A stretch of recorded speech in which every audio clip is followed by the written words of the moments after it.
മോദിക്കെതിരെ വീണ്ടും ദില്ലി മുഖ്യമന്ത്രി അരവിന്ദ് കെജ്രിവാൾ. മോദിക്ക് അടുത്ത വർഷം 75 വയസ്സാകുമെന്നും അമിത്ഷാ പ്രധാനമന്ത്രിയാക്കാനാണ് മോദി വോട്ട് ചോദിക്കുന്നതെന്നും കെജ്രിവാൾ വിമർശിച്ചു.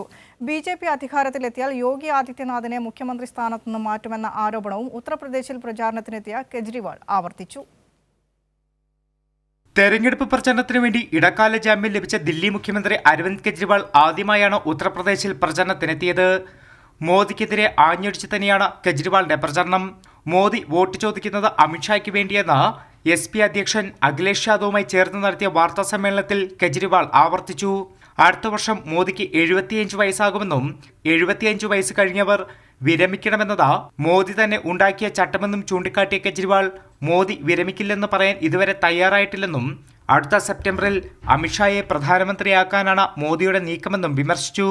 भारतीय जनता पार्टी मोदी जी अपने लिए वोट नहीं, अमित शाह जी को प्रधानमंत्री बनाने के लिए वोट मांग रहे हैं. दूसरी बात, योगी आदित्यनाथ जी को अगर ये लोग जीत गए तो योगी आदित्यनाथ जी को 2 से 3 महीने के अंदर उत्तर प्रदेश के CM पद से हटा दिया जाएगा.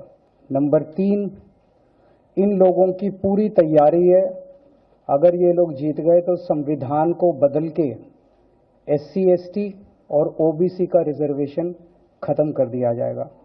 और नंबर 4, जो आंकड़े अब देश भर से आ रहे हैं वो ये दिखा रहे हैं कि 4 जून को इंडिया गठबंधन की सरकार बनने जा रही है और NDA को और BJP को बहुत कम सीटें मिलने जा रही हैं.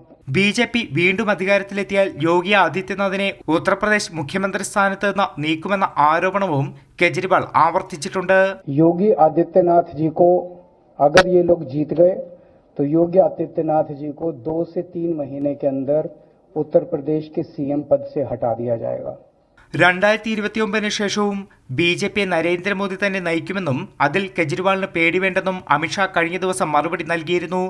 ഇതിന് പിന്നാലെയാണ് അരവിന്ദ് കെജ്രിവാൾ ആരോപണങ്ങൾ ആവർത്തിച്ച് രംഗത്തെത്തിയത്. കൈരളി ന്യൂസ്, ദില്ലി.